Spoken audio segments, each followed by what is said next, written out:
영종도 브리핑 2부 시작합니다. 2부에서는요, 우리 이제 영종도에 있는 재미있는 얘기, 또 그 외에 또 특별하게 재미있는 이야기가 있죠. 카페 나들이를 먼저 갈까요? 재미있는 영화 이야기를 먼저 갈까요? 카페는 재미없어요? 없어요. 아, 그럼 그대로? 글쎄요. 원하시는 대로. 재미없는 영화도 재미있게 해설해 주시는 신철 씨의 영화 이야기를 들어보겠습니다. 코로나 때문에 우울한 코로나 블루 그것 때문에 이제 패널들께서도 이제 좀 아무 생각 없이 웃을 수 있는 영화를 좀 추천해 달라고 하셔갖고 그래도 골랐는데 이 1987년 영화예요. 87년. 네. 그래서 그 당시에 되게 재밌었거든요. 그 당시에 되게 재밌었는데. 몇 살 때 보신 거예요? 나 안 태어났어. 그때 딱 보면 한 3, 4년 후에 봤는데 하여간 그 영화 많이 본 분들은 되게 이제 잘 아는 이제 조엘 코엔, 에단 코엔 형제라고 하는 감독, 두 형제 감독이 있는데 무슨 영화 하면 많이 이제 아시냐면 이제 노인을 위한 나라는 없다. 이 영화를 만든 감독들이에요. 그게 최근 영화 아니에요? 그거 근데 그것도 87년에도 영화를 만든 사람이란 말이에요? 노인을 위한 나라는 없다가요. 2005년 영화예요. 아 정말요? 꽤 됐어요. 그 얘도 많이 만들었는데 네, 꽤 됐어요. 그래서 보신 분들 아까 이제 처음에 이제 우리 이거 찍기 전에 이제 말씀 들어보니까 이런 황당한 경우가 다 있냐고 말씀하셨잖아요. 그러니까 이런 말도 안 되는 영화가 다 차라리 공상과학 영화는 더 말이 안 되는데 이거는 우리 생활 속에 있는 얘기를 너무 말도 안 되는 상황들을 설정해 놓고 그거를 끌어다가 계속 붙여가니까는 저는 이거 보다가 이제 잠깐 쉬었다 다시 볼 때 왜 봤냐면 또 어떤 말도 안 되는 상황이 생길까. 머그샷이라고 하죠. 뭐냐면 이제 범죄자 전후 앞뒤 사진 찍잖아요. 네. 그 찍는 여자 경찰이 있고 단골로 맨날 범죄 현장에 잡혀와서 거기서 사진 찍히는 범죄자가 있는데 둘이 사랑을 하게 되는 거예요. 정말? 말도 안 된다니까요. 계속 찍다 정든 거야? 남자 범죄자가 니콜라스 케이지예요. 그렇군요. 그래서 잡혀왔는데 카메라를 찍는 경찰이 마음에 드는 거예요. 그래서 어쨌든 왔을 때는 이제 뭐 이 여자가 약혼자랑 깨진 얘기도 하고 막 친해져서 그 나중에는 이제 일반인이 돼서 청혼도 하죠. 청혼하기 전에 반지를 끼워주는데 반지 낄 때도 들어가는데 이 지문 찍으면서 반지를 이제 끼워줘요 경찰한테. 그러니까 황당하죠. 그러니까 말이 안 됐지. 그래서 이제 청혼하러 왔는데 청혼하러 올 때도 니콜라스 케이지가 청혼하러 와서 나 이제 범죄자가 아니다 결혼하자라고 하는데 그때도 사진을 찍고 있잖아요. 범죄자가 아는 사이예요. 니콜라스 케이지랑 인사해요. 이렇게. 그리고 결혼을 하는데 결혼식장에서도 한쪽 하객은 다 경찰, 한쪽 하객은 다 이제 좀 그런 트렌드. 그러니까 굉장히 이제 황당하다고 말하시는 거기서 황당하게 끝나는 게 아니라 이 영화가 어떤 영화인지 영화 제목이 나오는 전에 프롤로그가 장장 11분이에요. 굉장히 길어. 나는 그게 내가 그게 영화 제목을 못 보고 넘어갔나. 근데 이게 무슨 영화가 계속 이제 설명만 되고 있잖아. 우리 영화 제목 얘기 안 한 것 같아요. 아리조나 유괴 사건. 이 유괴 사건에 대한 얘기 아직 얘기도 안 나왔어요. 그래서 결혼을 하는 것까지가 이제 오프닝이고 그 다음에는 이제 결혼을 했으니까 이제 아이를 낳고 싶은데 그 경찰이었던 여자 부인이 근데 이제 알고 보니까 불임이에요. 아이를 못 낳는 거예요. 그러니까 너무 이제 심하게 이제 좌절을 했는데 이제 신문 기사에 보니까 어떤 부잣집 가구 회사 사장이 분만 촉진제를 맞았는데 5쌍둥이를 낳은 거예요. 그래? 그리고 저 지금 키우는 거 힘들다는데? 그러니까 어떻게 하냐면 이 부부가 하나 훔치죠, 아기를. 근데 어떻게 키우는지도 몰라요. 근데 또 마침 그때 니콜라스 케이지 남편의 범죄 그 감옥의 친구였던 2명의 범죄자가 탈옥을 해요. 이 집으로 와요. 거기서 벌어지고 이제 그래서 이 또 범죄자를 쫓기 위한 사냥꾼이 이제 또 쫓아오고 애를 키우면서 그게 다 이제 그게 좌충우돌이 되는 거예요. 그래서 이런 영화를 뭐라고 하냐면 스크류 무비라고 하거든요. 뭐냐면 바보 같은 연기를 한 사람 나와서 막 뒤섞이는 그런 영화는 스크류. 그래서 우리가 흔히 하는 이런 영화의 가장 유명한 영화 뭐 더맨더 뭐 이런 영화들 있잖아요. 그런 류의 영화라고 보시면 돼요. 그래서 뭐 별 생각 없이 막 재밌게 보시면 되는 게 근데 이제 남은 줄거리는 이 정도로 해두고 이제 막 기저귀를 훔치다가 막 추격전이 벌어지고 막 하는 여러 가지 것들이 나오는데 경찰인 아내가 그 훔쳐오는 걸 지키고 기저귀를 훔친다는 것도 웃기고. 근데 사실 기저귀 훔치는 범죄는 슬프게도 실제 생활에서 일어나죠. 뭐 분열 흠질도 있기 때문에 일어나는데 하여간 없으니까 없는데 필요한 거죠. 너무 궁박하니까. 근데 이제 제가 여기 영화에서 재밌게 볼 수 있는 포인트를 말씀해 주신 거는 굉장히 이미지가 극과 극이에요. 그러니까 뭐냐면 아리조나의 그 사막 한가운데 있는 뻥 뚫린 도로에 아이가 하나 덩그러니 있고 그리고 그 진짜 어마어마하게 무시무시하게 생긴 사냥꾼, 범죄자 사냥꾼 어느 정도냐면 그걸 표현하기 어떻게 표현하냐면 이 범죄자가 오토바이 타고 지나가면 꽃이 타요. 사막에 꽃이 불타요. 그 정도로 무시무시하거든요. 근데 보셨는지 모르겠는데 문신이 새겨졌어요. 옆에 뭐라고 문신이 새겼냐면 엄마는 나를 사랑하지 않았어. 문신이 새겨져 있어요. 그러니까 굉장히 심약하고 혹은 뭐 이렇다라는 그런 것들 극과 극의 대비를 많이 시켰고 그 다음에 탈옥수 둘이 탈옥을 하는데 애기도 데리고 가는데 그 육아책 있죠.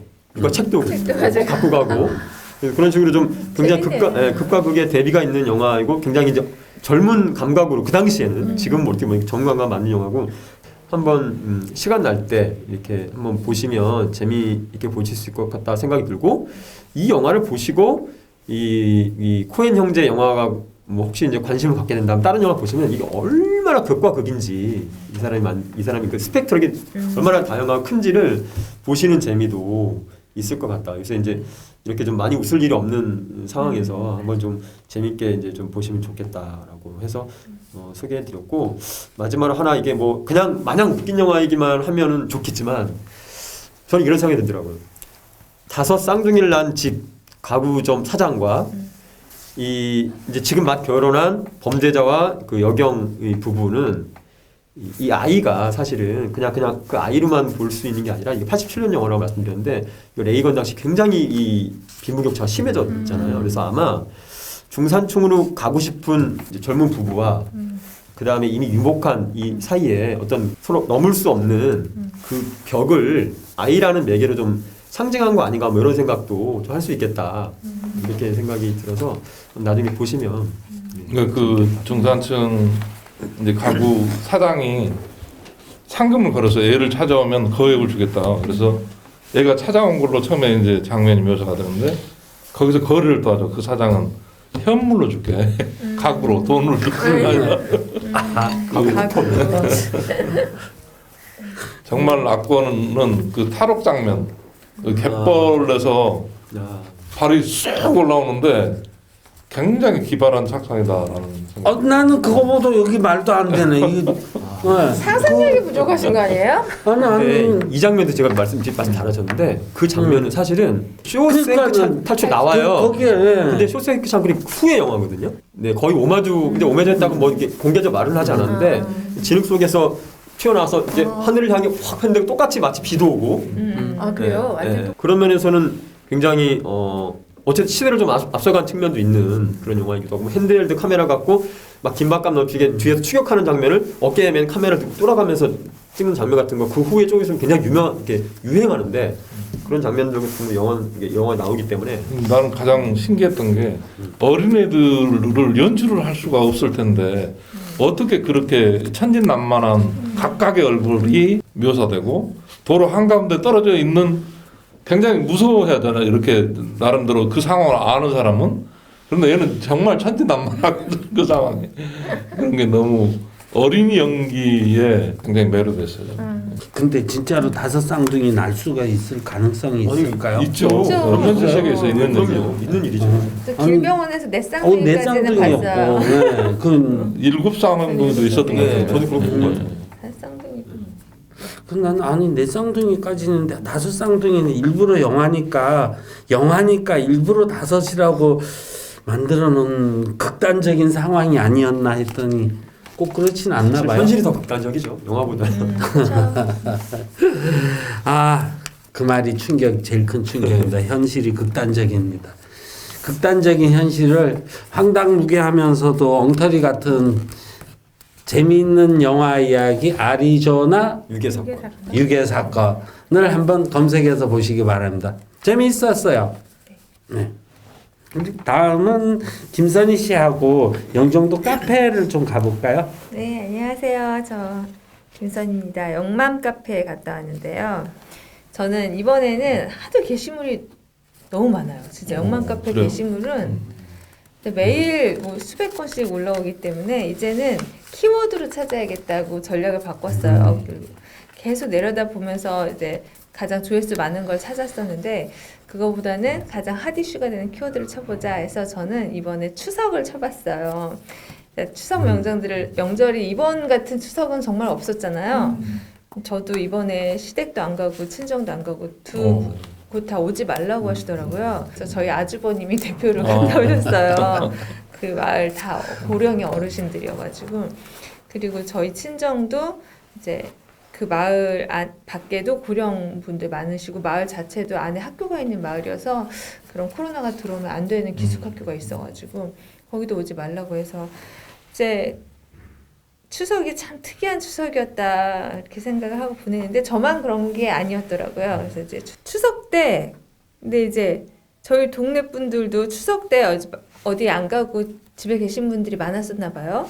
그래서 이제 동네 이제 마실들을 가고 싶었던 거죠. 오랜만에 콧바람도 쐴 겸 우리 동네 산책할 곳 딱 생각나는 곳이 두 곳이 있다는 거예요. 저도 딱 그 두 곳이 생각났거든요. 어디냐면 시사이드 파크와 을왕리죠. 이제 바다를 거닐어야 되니까. 그래서 추석 때 시사이드 파크와 을왕리가 난리도 아니었더라고요. 그러니까 어제 저도 외부에 서울에 있는 지인이 전화가 왔는데 저 사실은 저희 추석 연휴 때 그 영종도 갔었는데 뭐 이제 제 생각이 났다고 또 전화하지 그랬어. 그랬는데 너무 사람이 많더라고요. 너무 사람. 네. 제주도 못 간 사람들 다 이리 왔나 봐. 그러니까 저희 동네 사람들 마실 갈 틈도 없게 저희 동네 사람들이 마실을 갔다 다시 돌아왔대요. 그래서 영만 카페에 글을 남기신 거죠. 그래서 시사이드 파크에 사람 엄청 많네요. 꽃구름 달 영만님께서 올리신 글인데요. 아이가 토끼 당근 주고 싶다고 해서 당근 주러 왔어요. 거기 시사이드 파크에 토끼장 있어요. 당근 주러 왔는데 요 며칠 안 나와서 몰랐는데 연휴 낀 주말이라 그런지 레일바이크 쪽 사람이 바글바글하네요.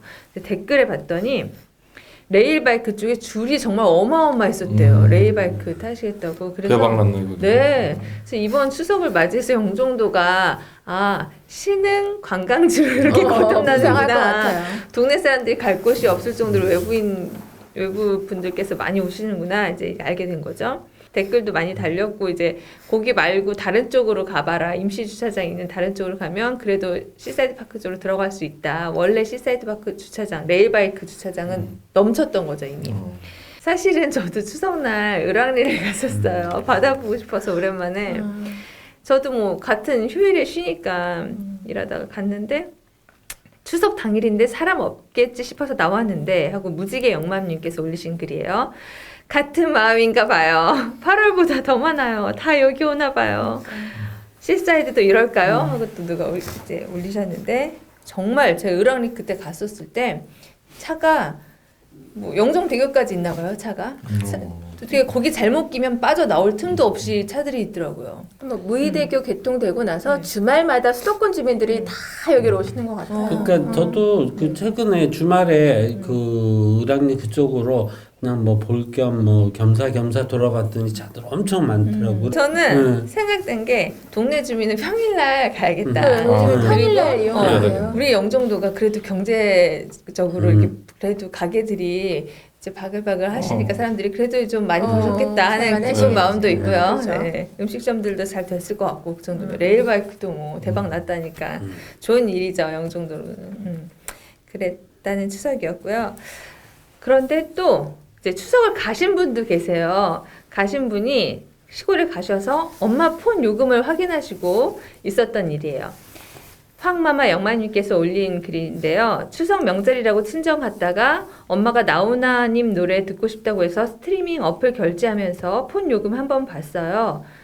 23살 동생이랑 2년 전에 같이 가서 산 거라서 저보고 걱정하지 말라고 했거든요. 괜히 대리점들 저희 엄마 무시하고 요금제 비싼 거 올리진 않을까 하고요.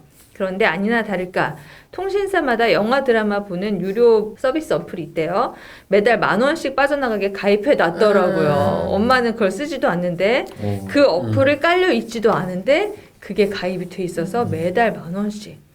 이제 화내봐야 별 소용없지만 영맘 영파님들 시댁이나 친정 가실 때 부모님들 휴대폰 한 번씩 확인해 보세요. 그러네요. 네, 이거 꼭 확인해야겠어요.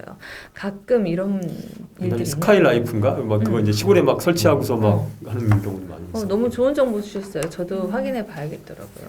부모님들 잘 모르세요. 자기 폰에 무슨 어플이 있는지 또 요금제가 어떻게 되는지 잘 모르세요. 그리고 저는 작년에 이렇게 맛있는 푸드가 작년에 되게 붐이었었어요. 그래서 작년 추석 때 뭐 이것저것 선물도 있지만 그 중에 한 품목이 샤인머스켓이 있었거든요. 그 포도 중에 비싼 포도. 엄청 비싼 포도예요. 맛있고. 그래서 그거 작년에 선물 드리고 되게 맛있다고 칭찬을 받아서 올해도 그걸 했어요. 근데 올해는 반응이 별로 없는 거예요. 그래서 이상하다 싶었는데 역시나 다를까 영맘 카페에 그 글이 올라왔더라고요. 샤인머스켓 맛없는 이유. 그래서 별하늘 영마님께서 올리셨는데 저 이거 보고 놀랬잖아요. 하도 히트를 쳐버려서 작년에 히트 쳤죠. 농가들이 너도 나도 갖다 키우고 거기다 무게로 받는 과일 특성상 돈 더 받으려고 과하게 키워서 그렇다네요. 샤인머스켓이 딱 맛있는 사이즈가 있는데 송이 사이즈를 과하게 키우면 당도가 확 떨어지고 밍밍해서 상품 가치가 없대요. 그래서 적당한 송이가 됐을 때 따야 된다고 합니다. 결국 욕심바가지 있는 분들 때문에 올해 샤인머스켓이 맛없는 게 그리 많은 거라고 하더라고요. 장마가 네. 길어서 일조량이 없어서 그런 거예요. 그것도 영향이 있을 거고요. 그리고 올해 다 당도가 없어요. 네. 사과도 그렇고 다 아, 당도가 그래요? 떨어져요. 근데 진짜 댓글들이 32개가 달렸는데 진짜 이번에 먹은 거 너무 별로였다고 다들 그런 댓글이 너무 많았어요. 그래서 저 형님 댁에 샤인머스켓을 보냈는데 그게 어떻게 됐을지 전화도 못하고 그러고 있었습니다. 그리고 중요한 글이 하나 있어가지고 이거는 같이 공유를 해야겠다 싶어서 가져온 글이 있어요. 이거 뉴스에 나왔어요. 인천공항에 뜬 불법 드론 항공기 5대 회항 소동. 네, 너무 이거는 예쁘다. 이건 꼭 알아야겠더라고요. 그게 공항에서 9.5km 반경 안에 드론이 뜨면 비행기가 그거 불법 비행으로 잘못해서 비행기 테러를 당할 수 있기 때문에 회항하게 되어 있대요.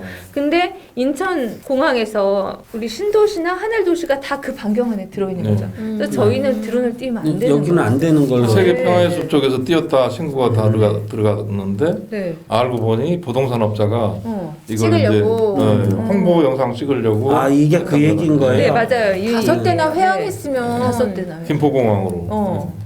제가 왜 거기 영상도 이제 정 엄청 기자님하고 공부 많이 하고 이것도 다 제가 촬영하면서 편집하잖아요. 그래서 그 관련된 걸 이제 인천 시청자 미디어 센터에서 강의를 이제 많이 받는데 드론은 아예 받을 생각을 안 해요. 영종에서는 아예 드론 띄울 일이 생각 여기는 자체를 못 맞아, 하기 맞아. 때문에 근데 아마 하늘도시 쪽 일부는 네, 되는 걸로 알고 가능해요. 있는데 그 어플이 있어요. 이게 되는 지역과 안 되는지 알려주는 어플이 있는데 일부가 되긴 다 안 되는 건 아니고 하늘도시 일부는 돼요. 일부는 돼요. 여기까지였습니다. 근데 이제 생활정보 말씀해 주시면서 코로나로 집에서 노는 법 101가지 네, 한 가지를 추가해 드릴 것이 생각이 이번에 났어요. 진짜, 네. 저희 딸들이 소풍이 너무 가고 싶은 거예요. 근데 소풍을 못 가잖아요. 학교도 못 가는데 무슨 소풍이에요. 그러니까 자기들이 소풍 때 쓰는 도시락 있잖아요. 이쁘게 3단으로 싸서 딱 하는 거. 그걸 찾아 꺼내서 자기들이 도시락을 만들어서 거기다가 담아서 그러고 밥을 먹고 소꿉놀이처럼 하고 있더라고요. 소풍 간다고. 안타까워. 재밌네요. 소풍도 못하고 체육대회도 못하고. 이어서 제가 또 하나 여기 지금 네. 아까 영종진 산책하고 네. 소풍놀이 저는 코로나 시대 집에서 노는 101가지 방법 3번째 이 마이크를 샀어요. 마이크? 노래방 말고. 우리 딸들이 너무 노래하는데 노래방을 가고 싶은데 노래방은 가장 그렇지. 낮아야 이게 오픈되는데요. 그래가지고 우리는 충전해서 네. 그냥 내 그 음악 듣는 음원 스트리밍 그거를 블루투스로 연결을 하면 버튼 하나만 누르면 가수 목소리가 없어져요. 그냥 MR이 돼요 그게. 어머. 그래서 노래를 하는 거예요. 어머, 공유 좀 저희는 해주세요, 그걸 제품. 구입했답니다. 집에서 재밌게 놀려고 막 가지수를 네. 다 쓰고 있어요. 3가지 정보를 오늘 알아가시는 것 같아요. 영종도에서 밖에서 놀 수 있는 안전한 밖에 놀 수 있는 방법 저도 하나. 아 이게 그 잠진도 그 회센터 있잖아요. 네. 차가 있으면 거기 차를 세우고 무의대교를까지 한 6시 오후 6시 정도에 거의 걸어가면 해지는 걸 볼 수 있거든요. 잠진도가 어디죠? 그 용유역 있는데요. 무의도 들어가는 있고 이 근래에 우리 동네에 볼 수 있는 해지는 것 중에 거기가 제일 멋있을 걸요. 거기가 다리가 되게 높아요. 그죠? 근데 바다는 인도가 아래 있어요. 있고. 근데 인도. 원래 인도 그 거장포가 해 뜨고 지는 곳에 전국에서 가장 명소예요. 그래서 사진 작가들이 많이 와서 찍고. 차가 없어도 공항에서 가는 300번대 차가 있거든요. 그걸 타고 용의역에 내려서 조금만 걸어가시면 가실 수 있으니까 거기 뭐 용의도 이런데 뭐 다른 데는 외지 분이 워낙 많으시고 근데 외지에서 오시면 다 차를 갖고 오시잖아요. 그러니까 우리 동네 사시는 분들은 그 우리 한번 걸어서 갔다 오시는 것도 아직 겨울 오기 전에 춥기 전에 재밌는 거 있어요. 용우역까지 운행 안 하나요? 자기구성 열차가 운행을 했었는데 지금은 아침과 저녁 퇴근 시간대만 운행해서 그걸 못 타요. 그러니까 버스로 가셔야 돼요. 대중교통 버스밖에 가시면. 없구나. 마스크 쓰고 처음으로 한 2020년 10월 영종도 브리핑 2부도 마치겠습니다. 감사합니다. 고맙습니다. 감사합니다. 안녕하세요.